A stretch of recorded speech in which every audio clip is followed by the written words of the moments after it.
Good morning all, welcome back to Sew Gurney Sew. We are going to go ahead and jump right into block number 2 of our Humble Beginnings Adventure 2017 quilt that we're making. So that's the quilt for those of you who are just joining in.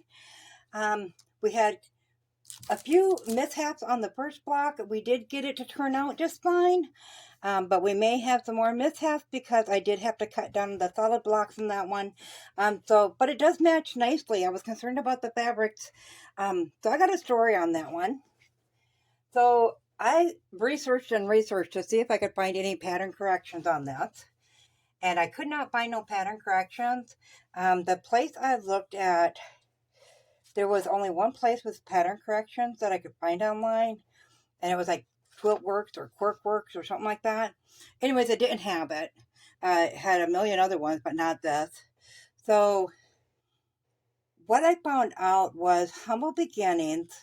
It was actually a thing that they put out the patterns into the store, the quilt shops, and the quilt shops put their own fabrics in them. They were originally $6.95 each.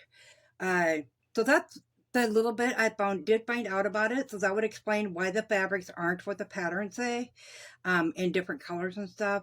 So this one is really close, and you can see if you look really close on that picture, you can see that that cream colored has some florals and stuff in it. This has swirls in it. It doesn't have florals, but it does have the tone on tone. So we're going to go ahead and we'll get started on this block. But that was really interesting. So if you find the Humble Beginnings, I see they made them in many years. So I'm pretty sure they're probably still going at different times. So if you can get in on one, go ahead and jump in on one because they'd be a lot of fun. So we'll go ahead and get started. So the first thing we have is, of course, the tone on tone. And then we have the sage green, which is these stripes here. And then we have a burgundy and a rust. So that's what our fabric consists of.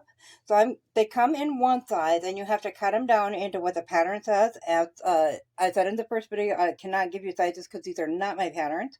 We are looking for techniques in these because I wasn't taught by, per se, a quilter on how to do this. I learned it myself by looking things up and watching videos or checking out quilting books, stuff like that. So I might be doing something different. So I want to teach you different ways.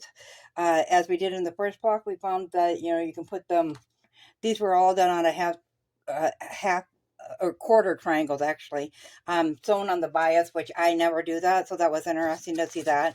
So we're going to go ahead and look for some different techniques with this. I'll get the fabric cut down to the size we need, and I will meet you back here. So I found our mystery on this one.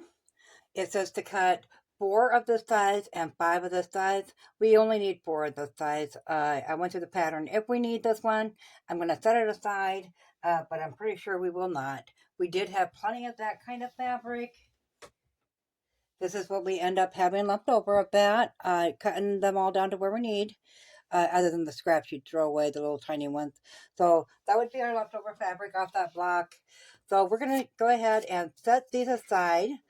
We need to mark, we're doing half square triangles again. There is the green color in every square. So we are going to mark those ones with our diagonal line. So we're just going to lay this on there and go from point to point and get that line drawn on there.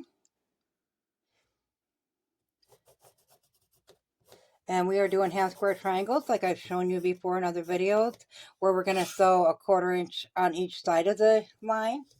So the first one, we need the green, which is letter B, and then we need the A, which is the burnt orange. So we're just going to line those up.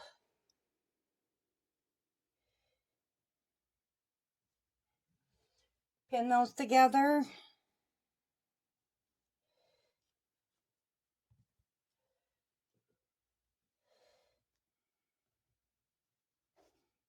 And we'll set that aside. Then we'll go to our next one.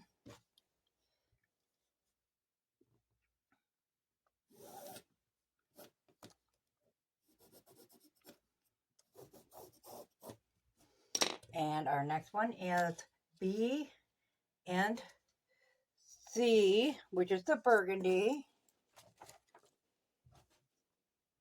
We'll put the burgundy, and that it looks brown. I thought it was brown in the package as well, but it's just a really pretty deep dark burgundy. So we'll go ahead and pin those ones together.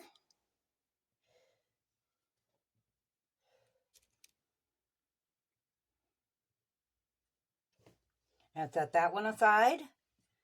And then we will go ahead and we will mark the rest of these.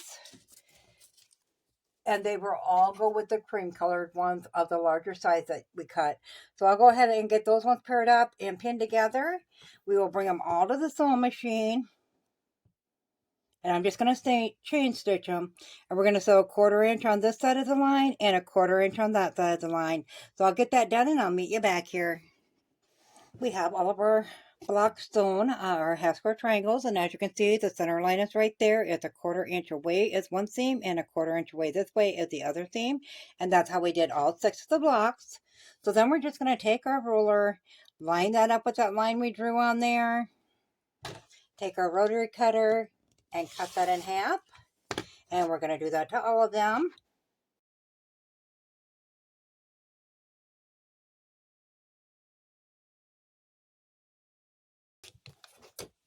Once we have them all cut apart, we're going to take them all and press open to the dark side. So we'll just finger press that open, bring that to the ironing board and put our iron on there for a few seconds. We don't want to stretch because that's on the bias on the triangle. So we're going to press to the dark side on all of these blocks. There should be 12 now. So I'm going to go ahead and get that done at the ironing board and I will meet you back here. We have all of our blocks ironed flat now. So we're going to go through and we are going to cut off what they call dog ears right here at the corners. There should be 2 on each block. And we will go through and do that to all of the blocks.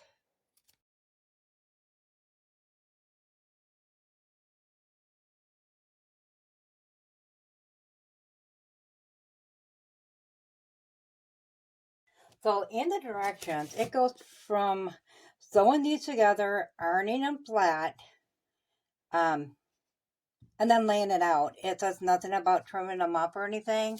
But we know that we need to have them the same size as these in order to sew them together.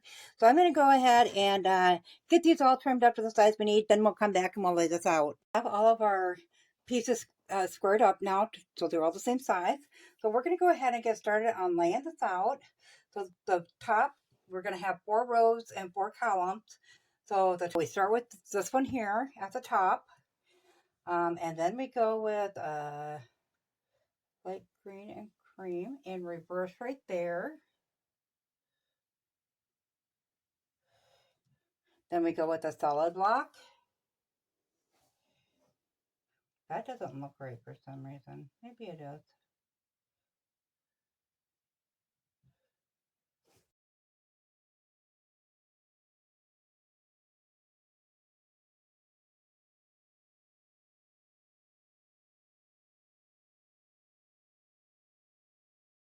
That is how it will be assembled together. I kind of like that block. And unfortunately, it does not give the names of these blocks on here. It just says the block number. So this is block number 2. So to get them put together, we're just going to flip these over onto each other. So the outside will go to the inside on both sides.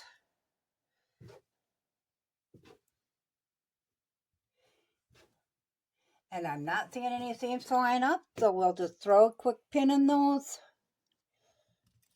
all the way along so we know what side we're sewing.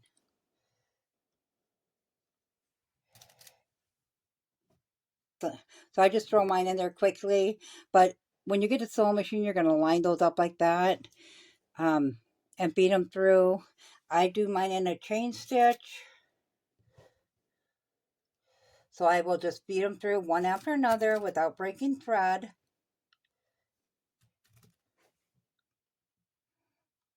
So we put a 1/4 inch seam on both sides there. We'll iron those open and we'll bring them back and lay it back out so we can put the 2 halves together. So I will get that done and I will meet you back here. So we have our sections of 2 squares each sewn together. So now we're just going to go ahead and flip them over one on top of the other. And in this stage, we are going to have some seams to line up. So on the bottom row, we have nothing.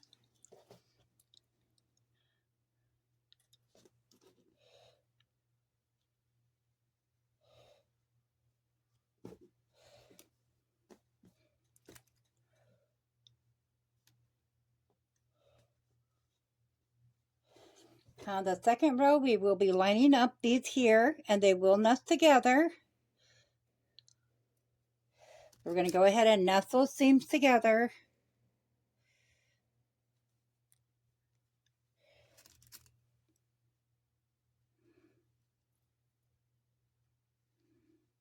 And then the third row will be the same, but the seams to nest will be on this side.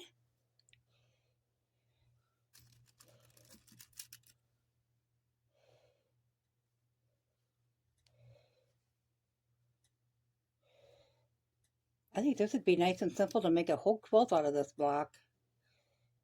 And then again on the top one we have nothing. So we're just lining up that outer edge.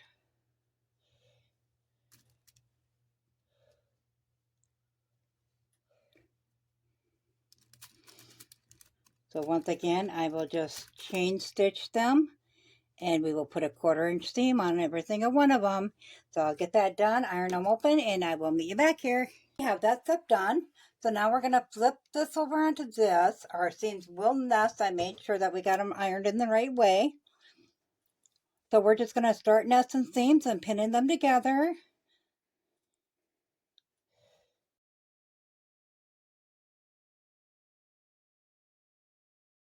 Okay, we'll get those two together, and now we're going to do the same with these two.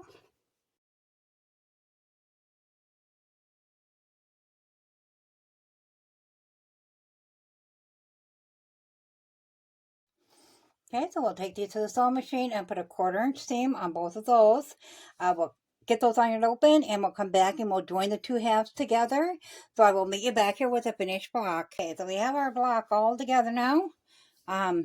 I really like that one. I think it's pretty. So that was our block number 2. It's measuring in anywhere from 12 1/4 to 12 1/2, or just a little shy. But as I said in the last video, we're not cutting them down until we see which one ends up being the smallest block, because everyone seems to have a little mystery behind it. So we're going to leave that size. And here's our last block, and that was 10 1/2. So they do look nice together, so that's good. So our block tomorrow will be block number 3. And that is what that one looks like. Kind of similar, except for your windmill points are on the outside with a little cross on the inside. So that should be fun. We'll see what the mystery is tomorrow. So let me know in the comments below what you think about today's block.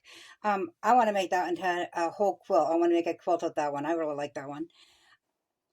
As always, guys, if you found this video useful, go ahead and give it a big thumbs up. It really helps our channel grow. If you haven't subscribed yet, go ahead and click that subscribe button, because we'd love to have you here at Sew Granny Sew. Thanks all. Have a good day. Bye.